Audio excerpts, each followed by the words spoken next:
บ่ถามได้บ่ ถามได้พ่อเพราะว่าลูกไปมานี่มีลูกมีบ่เกิดประกันตัวไปแล้วเครื่องประกันแบบใดแบบประกันตัวแล้วประกันบ่มีหยังบ่มีบ่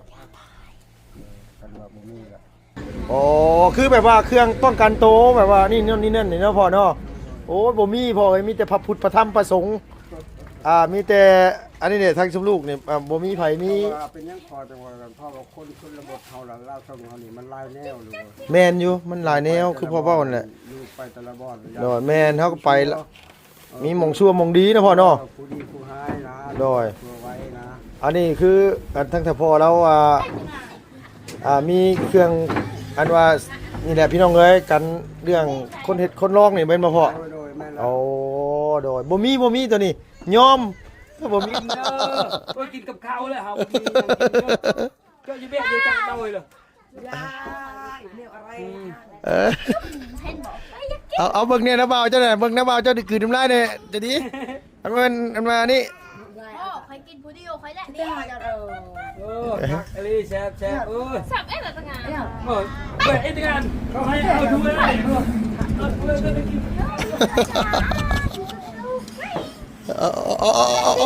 ม่ให้เด้อเจ๊มาเรียนดู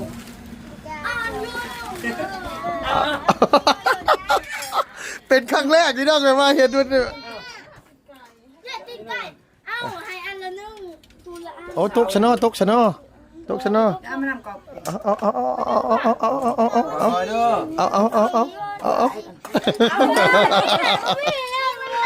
อันนี้แบ่งกับหน้าสาวลูกหล่ะแบ่งกับหน้าสาวอย่าให้เฮ้ยโยมมีแต่ซ่าแล้วไล่มาจึงเอามาในชุกไปเก้าในอาพรมาชุกปจะดีอันเมื่อกินลุงลูกแบบวะเรือลุงมักลายเนี่ย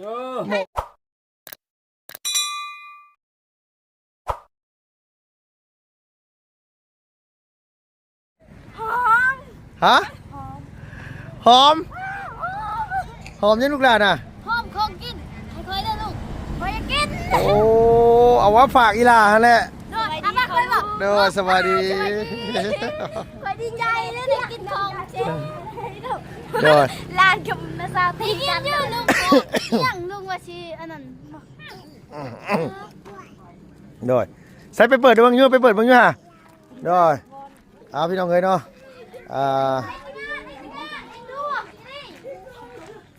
โอ้ยลูกหลานสิบ่ได้ตีกันใช่ป่ะล่ะพี่น้องคือเอามาหน่อยแถวนี้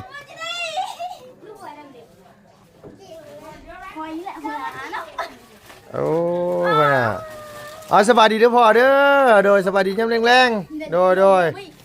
อยกว่าและไอศกรีมโอ้ขวัญซะเนาะโอ้โดยว่าได้พ่อเฮาอยากถามลูกว่าได้บ่ถามได้บ่ถามได้พ่อเพราะว่าลูกไปมานี่มีลูกมีบ่เกิดประกันตัวไปแล้วเครื่องประกันแบบใดแบบประกันตัวแล้วประกันบ่มีหยังบ่มีบ่กันว่าบ่มีล่ะอ๋อคือแบบว่าเครื่องป้องกันโตแบบว่านี่นั่นนี่เนาะพ่อเนาะโอ้บ่มีพ่อเอ้ยมีแต่พระพุทธพระธรรมพระสงฆ์มีแต่อันนี้เนี่ยทางชุมลูกนี่บ่มีไผมีเป็นยังพอจังว่ากันเพราะว่าคนชนบทเฮาล่ะลาวช่องเฮานี่มันหลายแนวลูกแม่นอยู่มันหลายแนวคือพ่อเว้านั่นแหละลูกไปแต่ละบ่อนโดยแม่นเฮาก็ไปแล้วมีหม่องชั่วหม่องดีนะพ่อเนาะผู้ดีผู้หายนะโดยตัวไว้นะอันนี้คือทั้งถ้าพ่อแล้วมีเครื่องอันว่านี่แหละพี่น้องเอ้ยกันเรื่องคนเฮ็ดคนร้องนี่แม่นบ่พ่อโอ้โดยบ่มีตัวนี้ยอมบ่มีเลยกันว่าบ่มีก็ว่าลูกจะได้ก็พอจะปานไหนอ๋อพอมีแม่นบ่มีแล้วประกันแต่พอยังน้อยพ่อจะให้ไปน้อยยังน้อยโอ้โดยเอาขอบใจหลายๆอันนี้นะเพราะว่ามันไม่รู้ว่าสิปันนี่สิเอาเงินเอาคำก็เล่าว่ามุอันลูกให้100 ล้านก็บ่เอาพอว่าจริงเลยพอว่าจริงโดยเรื่องกันนะตอนนั้นบ่สบายเราจะกินนั้นดิโอ้โดยเอาไปใส่เอาตัวนี้นี่เดี๋ยวจังว่ากันอันตัวนั้นนั่นอันว่าเดี๋ยวถามทั้งทีมงานมึงว่าผู้ใดเพิ่นเจ็บหัวมั่วเก้าเป็นบ่พ่อทุกว่า เออ ไว้หมู่นะหมู่คู่ไปนำ โดย เพราะว่าเฮาใช้ เจ้าเอาเองน้องข่อยอยากกิน เอ้าใช่ก็มีมาลองไหมน่ะ พี่ เอาถ้วยยังไงเอาแบ่งให้อันมาหน้าสาวแบ่งให้อันหมูนี่ก็ตีนไก่กับคุณอ่ะ อ้าวตีนไก่มีแต่สองอันจะได้ไม่ไปผ่านนี่ลูกซีนเลยกูไม่ซีนไม่เบากูเสียบก็ไม่ฮะ แอมอยู่บ่เฮ้ยใช่บ่ บ่เคยกินลงบ้าง ใช่บ่ แซ่บอ่า แต่ลุง เคยสั่นเลยลุง เออสบายดีป้าลิมมันลูกหลานด้วยโอ้ ซิมผักบอกซิม ก็ไม่มีผักหนู พักลุงเผาว่ายันมาเพิ่นถ่านี่ในลูกหลานลุงกับลูกบ่ได้สุก แอมบ่จะเธอไหมลองเถอะนะ ตอนนี้ค่อยซ่วมแห่งค่อยอยากกินแห่งตอนนี้ค่อยใจ โอ้ บ่ ย ได้ เกลือไล่เอ้ยไหนเอ้ย ได้เปล่า เย เนี่ย อะกินเด้อโอ้ยกินกับข้าวเลยเฮากินเจ้าจะเบี้ยเดี๋ยวจะเอาเลยเหรอ เห็นบอกไอ้อยากกิน เอาเบิ่งเนี่ยนะเบาเจ้าน่ะเบิ่งนะเบาเจ้าคืนน้ำลายเนี่ยจะดีมันมานี่ พ่อค่อยกินผู้เดียวค่อยแหละนี่ โอ้ผักอะไรแซ่บเอ้ย สับเอ๊ะแบบงาน โอ้ยเปิดไอ้งานเขาให้เอาดูเลยเอาเลยก็ได้กิน เอา มีให้เด้อ เจ๊มาเรียนดู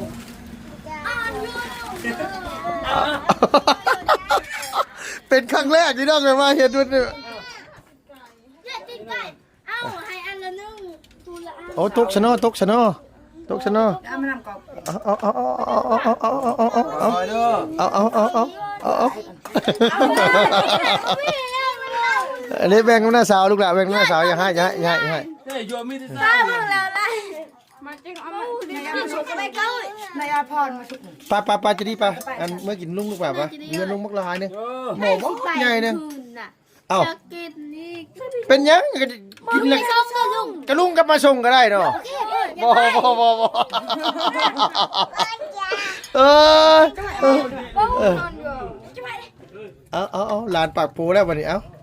โอ้ยคันว่าบ่พาน้ำสร้างนะลุงเอามาให้หลายกว่านี่ลูกหลานครับมันมีคนถือน้ำเลย นี่แบบ เขาญาติกันอยู่ โดยคักนะพ่อเนาะโอ้ยเนาะ เกิดมาไม่เคยได้กินของอร่อยแบบนี้ไอ้คนไม่ได้กัน นั่นยุ่งมีแต่นั่นสด บ่ทัดบูโอ้รสชาติมันเป็นอะไรแซ่บอยู่นะ ไปเอาถ้วยไป โดย เอามี เก๋จำน เอาแม่ตะกินคืนน้ำลายนี่ลูกกินซื่อคืนน้ำลายป้อทั้งพี่กับพุ่นอ่ะป้อแซ่บบ่ตะกิน ำการรับประทานย่าปลาลูกกินค่ะ ป้อเห็นคักอันนี้พุ่นอ่ะพุ่นอ่ะเอาน้องเดียวเบิ่งลูกละน้องเดียวเบิ่ง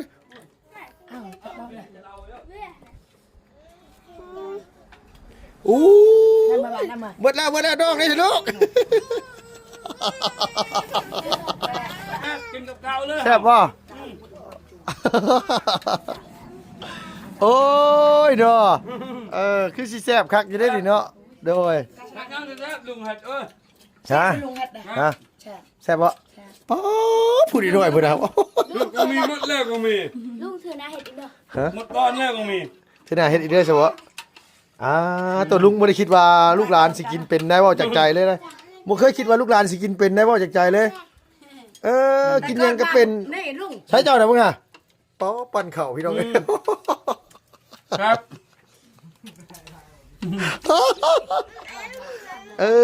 จะดีครั้งแรกบ่ลูกหลานครั้งแรกบ่นี่น่ะครั้งแรกดีก็มี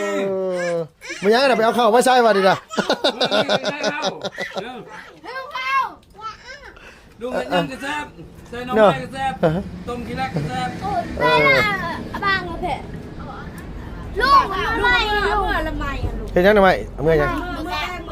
มือเอามาตักให้ร้านนี่เด้อมือเด้อ ให้ลุงแกงอยู่เฮ็ดตักมาให้หลานบ่โอเคป่ะต้มนะยังไม่ให้ต้มครับ ลุงมาแกงพี่เลยนะ แกงอยู่พุ่นก็ได้แกงอยู่พี่ก็ได้มันอยากจะรู้ละ หรือว่าให้กูมีไปอยู่พุ่น นายเจ้าตัวรัง ชูเจ้ายังมื้อเช้าชูเจ้าก็ไปหาลุงที่ไหนอยู่พุ่นลูกละเอากล้วย เอากล้วยเอากล้วยไปทอดมันเนาะ เอากล้วยเครือไม้ไปเด้อ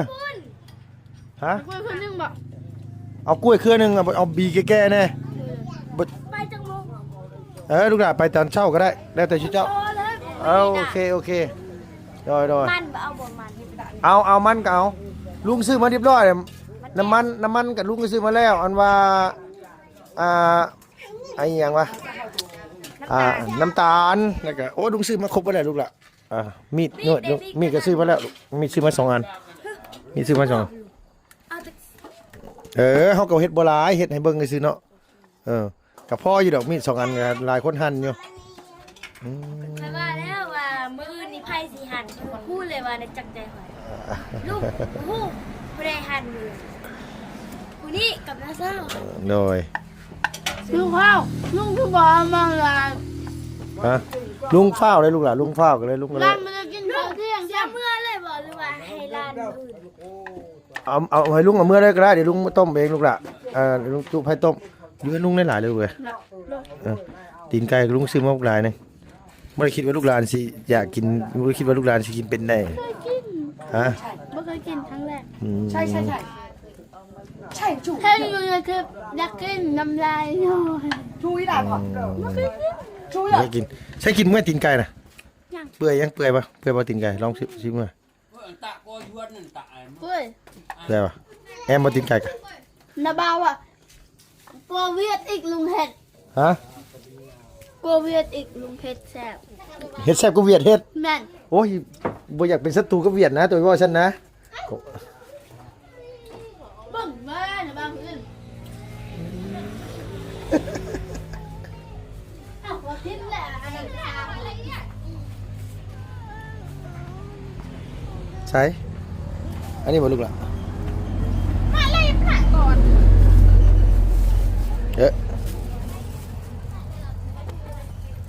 เอาคือแล้วปอกเอานั่นเอานี่ให้โอ้ยเก่งได้อยู่ดอกคนละถ้วยพี่น้องเอ้ยแบ่งกันนะ ไม่กินรอด ฮะ อ่อนไปตัดถึงแก่อ่อนให้ป้า มื้ออื่นอันว่าตุภาเดี๋ยวเฮาสิโทรหาตัวเด้อตุภาลานไปเฮือนได้เด้ออันว่าไปทอดกล้วยนะอ้ายเราอยากเบิ่งหลายมื้อแล้วบ่ได้เห็นได้เบิ่งจักเทื่อแล้วสิว่าอะไรอ้ายแล้วก็ได้ เนี่ยแบบถูกฉับจริงอะ ฮะ แซ่บแซ่บแซ่บ แซ่บบ่ซาไปฮอดเมืองเวียดพุ่นได้เนาะว่าแซ่บบ่นี่เนาะเล่นนอนนั่นนอน ไอ้มันอยู่จัดเก่าคือเป็น ฮะ ลูกเอามือกินเลยเด้อ เอาเจ้าเคยได้กินบ่เฮาเฮ็ดกับพุ่น เคยซื้อทอง10,000เวียดมาค่ะ บ่ที่ว่านั่นเฮาเฮ็ดเมื่อวานแซ่บบ่ติงกี้แซ่บบ่มึงกว่า แต่ว่าคือมือลุงแบงมือเนี่ยแซ่บไปเลย แซ่บบ่ได้ชิมนี่บ่ โอ้ยได้ชิมนัดเดียว อุ้ยได้ชิมด้วยเดียวเห็นป่ะ ชิมนัดเดียว แอมอยู่ว่านะโอ้บ่ได้คิดว่าน้องนุ่งสิกินเป็นนะพี่น้องเอ้ยบ่ได้คิดจังนี่ว่าเพิ่นกินเป็นเนาะใช้อันนั้นขัวนั่นน่ะไปเบิ่งดูฮะ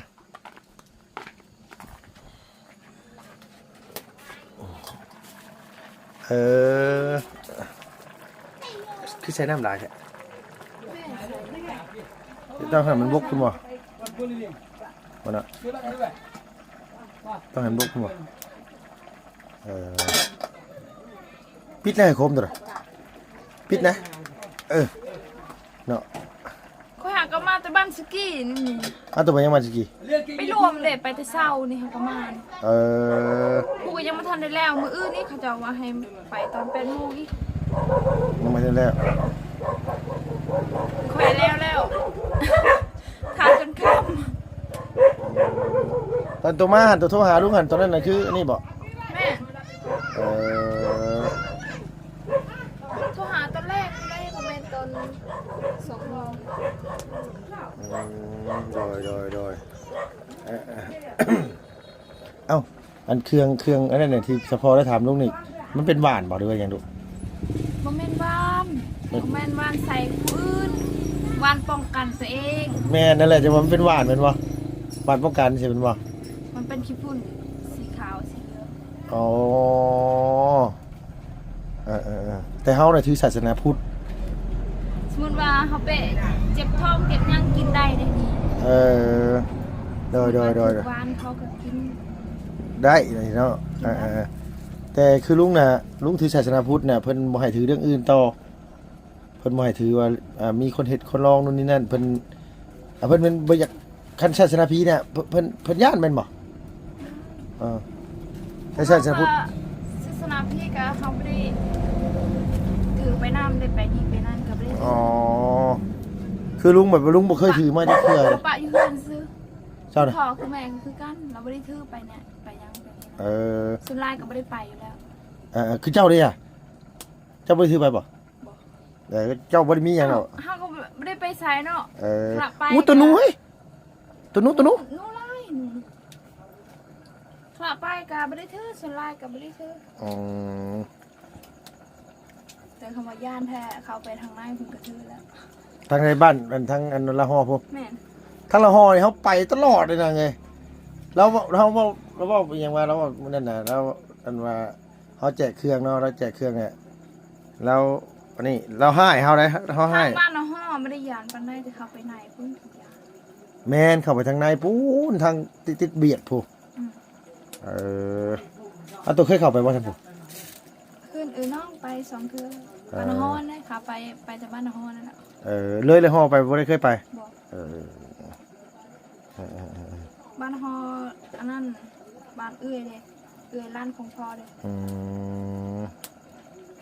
แต่เราเสียแล้วไป2 ปีแล้วเราเสียยังเป็นลูกแล้ว อยู่บ้านนี่คันป่วยก็ต้องไปหาหมอคันบ่สบายก็ต้องไปหาหมอเพิ่นบ่ได้ไปเยาเพิ่นบ่ได้ไปอย่างนั้นเพิ่นบ่ได้ไปยังไปยังไงให้จ้ำไปอย่างไหนบ้านเฮาบ่ได้จ้ำแหน่หน่อยคันงานแต่งนี่จ้ำอยู่คันแต่งงานนี่เพิ่นก็ต้องแบบว่าเพิ่น สมมุติว่าคันเจ็บไข้ไป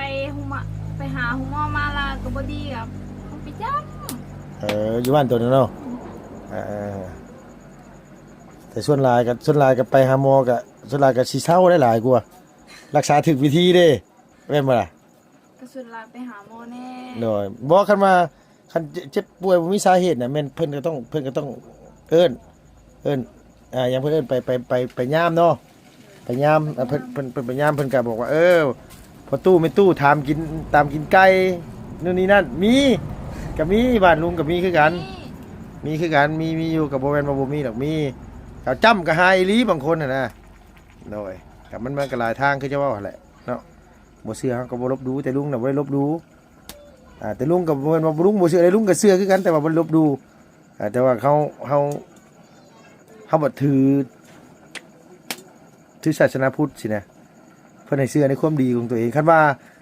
เฮาไปพ่อไผเฮาบ่ได้บังเบียดไผเฮาบ่ได้ไปให้ไปอันนี้ไผเฮาไปช่วยเหลือเฮาไปอันนี้ก็ส่วนหลายบ่ได้ถือไปไปเพื่อนแล้วว่าถือหวานเขาเป็นยังก็กิน อ๋อมีเนาะส่วนเจ็บท้องบ่ฮู้สาเหตุสิเนาะน้องเนาะกินน่ะเช้าบ่ เศร้า โอ้โดย บางทีมันก็เศร้าบางทีมันก็บ่เศร้า โดยเอามาเจ็บท้องอันว่ากินอาหารเป็นพิษก็ กินอาหารมันก็บ่เศร้า พี่น้องเอ้ยอากันหัวกันนะใช้เปิดดูฮะ มึงกินข้าวบ่ บ่แล้วเฮามีแนวกินอยู่เฮือนมื้อนี้แบบเฮ็ดมื้อนั้นมื้ออื่นมื้อก่อนแบบบ่เฮ็ดคนนึงฮะคนนึงนะอันนี้นี่จอมมัน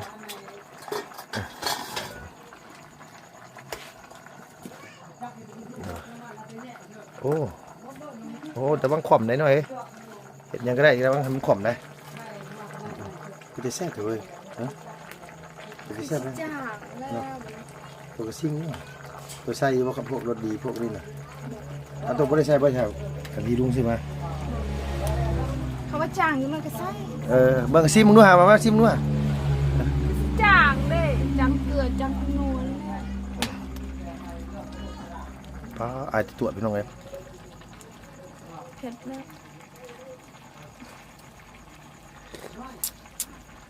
ลุงมาพี่บ่มื้อเว้นจังเว้นเผ็ดหนัง เอ้ย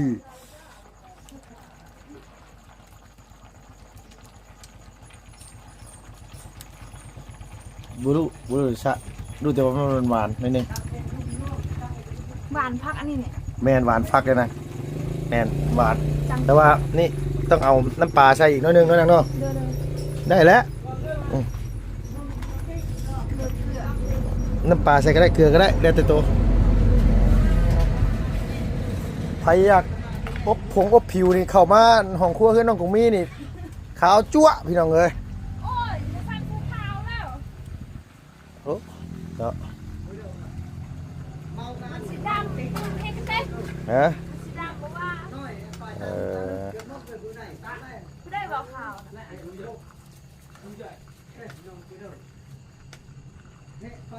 ลุงตังมากินบ่ บ่ลุงมีได้กินอ่ะปอไอ้ลบยังไม่ทันได้เมื่อยบ่ไอ้ลบปอหาแต่ยังไม่ทันได้มาแต่ตัดหญ้าบ่เดี๋ยวนี้น่ะหาแต่มาปอเป็นจังได๋ข้าวน้ำจำปาอยู่เฮือนน่ะยังเหลือหลายอยู่ว่าอ้าย โอ้ยมื้อละสอบนึงอยากจะสอบนึง เบิดสอบหนึงแล้ว โดย เอาเดี๋ยวสิเข้าแวะเข้าไปหาเด็กน้อยอยู่ โดยหาแต่มาแต่ตัดหญ้า โดย ปอ เขาก็มาจักกับช่อพี่เลยจักกัน โอ้ยเนาะพอดีแล้วเลย โดย สองมือจัดสองมือปลาย โดย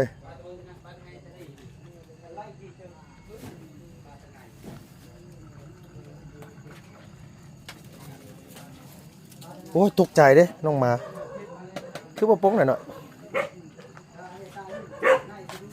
ใส่ตัวใส่ ใส่รถแล้วใส่แซ่บคือกันใส่รถ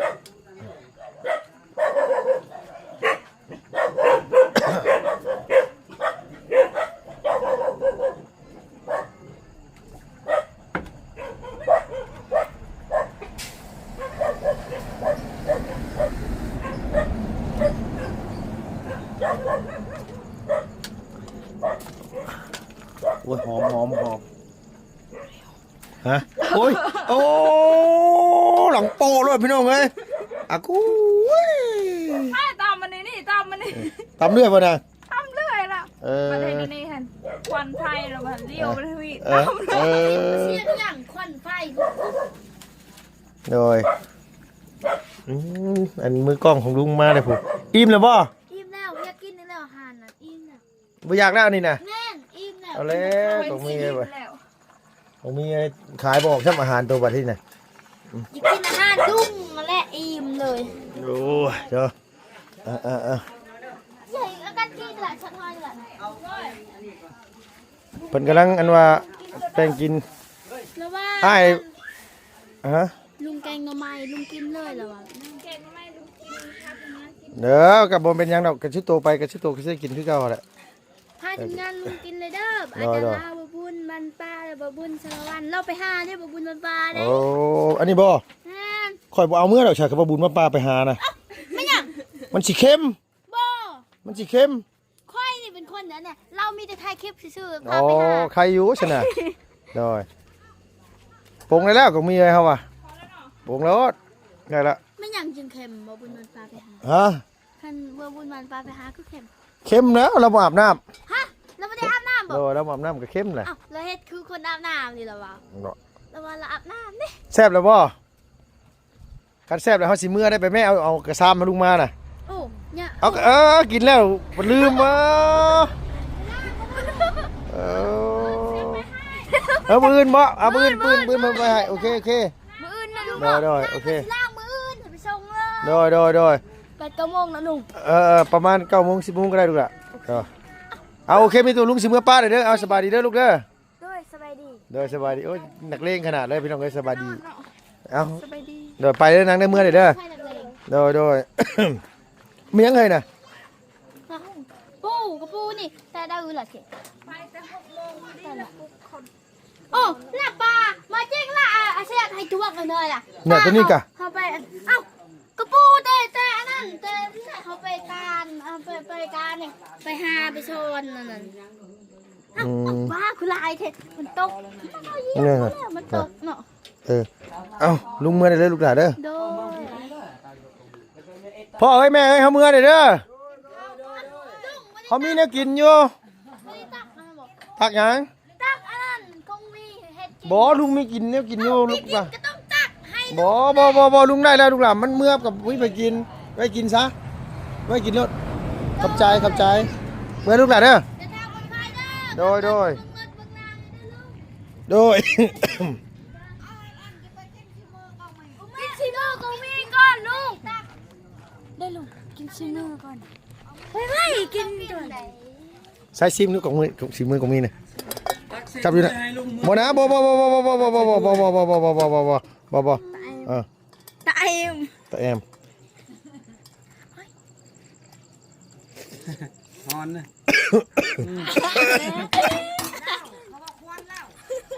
ไปบอกก่อน แอม แอมเนี่ย แอมลึแต่เผ็ดเฮ้ยเขากินน้ำประตูไม่ได้เผ็ดแห้งแอมโอ้ยเสะหอมน้ำไม่ส้มเนาะเขาจะมากินเขา ก้อนอยู่เมือง บ่เขากินอยู่กันเขาเตรียมไว้อันเห็ดยังไม่ทันได้กินเลยตักมาให้หลานๆญาติกันเมื่อกี้นี่ชุบเจ้ากินกันเมื่อกี้นี่นะ แซ่บลุงเฮ็ดเลยเอาคักได้บุญเนี่ย ใช่ชวน ที่ชวนนี่ ไปตักให้ไอ้โลบผู้กินให้พ่อไอ้แม่ผู้กินไปโอเคขอบใจหลายๆบ๊ายบายโดยแซ่บแอมโดยจ้าลูกหลานไปแล้วเอาพี่น้องบ๊ายบายเด้อพี่น้องเด้อสบายดีเบิดสุขุสุขคนเนาะ